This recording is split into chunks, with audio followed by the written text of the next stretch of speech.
So 2 weeks ago, I talked a little bit about some changes that we should expect regarding how people will get their green cards in America if the immigration bill should pass. Today, I want to tell you 3 ways in this Senate bill in which undocumented people can get their papers. If you came here legally and you're out of status, then you're referred to as undocumented as well. Maybe you came on a visiting visa and you overstayed, or you came as a student and after your studies, you did not go back even though your student visa and your I-20 have expired. You are also referred to as undocumented. The only thing is you must have been undocumented as of December 31st of 2012. These are the 3 ways that you can get your papers if this bill should pass. 2 of them will get you your green card immediately, but the 3rd one you would have to wait for 10 years before you can get your green card. I'm talking about the Dream Act, the agriculture visa, as well as the 3rd one for which you would have to wait for 10 years.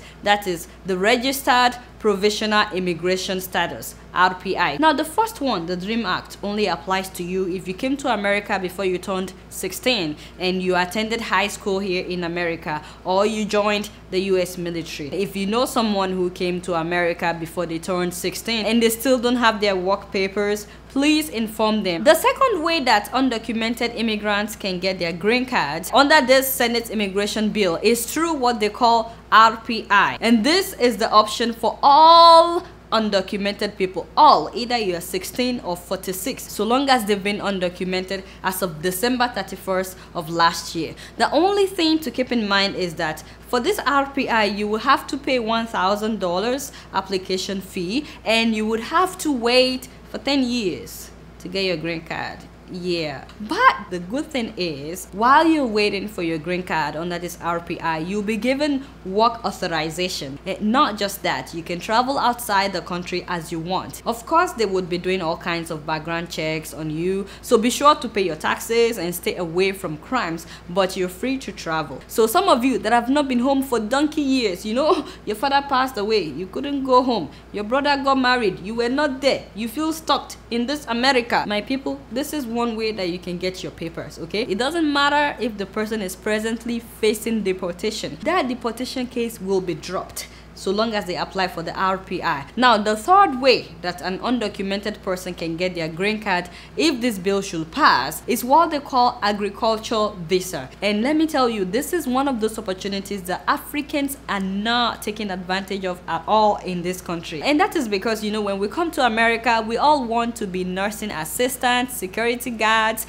hair braiders. We want to work in African restaurants and African grocery stores. But do you know that you can get your green card quickly if you're doing agriculture jobs? Yes, so for example, a lot of people go upstate New York to work as apple pickers. They pick apples in the fall. Let me tell you, a lot of Jamaicans are doing the apple picking thing. My brother, this is not a degrading job. You know that Jamaicans are smart. Yes, the only thing is that they need to show the proof that they've been picking apples for the past 2 years. As soon as you can show that and other requirements, they'll give you your green card. A lot of Latinos in Florida are planting oranges, strawberries, tomatoes. I mean, there are pictures are everywhere, you know, and guess what? Because they are doing agriculture jobs, they qualify for green card. And once you have your green card, you don't have to continue doing agriculture jobs. So the question now is, if you are undocumented and you've not been picking apples, yet you want to take advantage of this agriculture visa, do you now have to start picking apples for the next 2 years? Well, guess what? I don't know. I honestly don't know. And that is why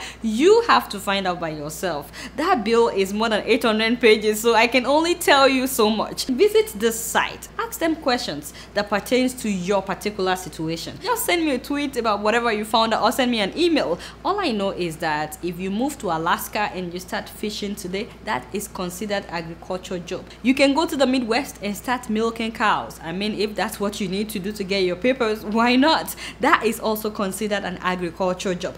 But again, you need to call your Congress member that represents your state. You can find him or her through this website. Just go there. We need to look into this agriculture visa thing because hair braiding is great, but it's not giving us green cards. You get what I'm saying? So why can't we venture into agriculture, which will give us green card? And lastly, don't forget that the green card is our best bet. So please sign that petition advocating for the continuation of the green card lottery. Guess what? I'm just keeping it real.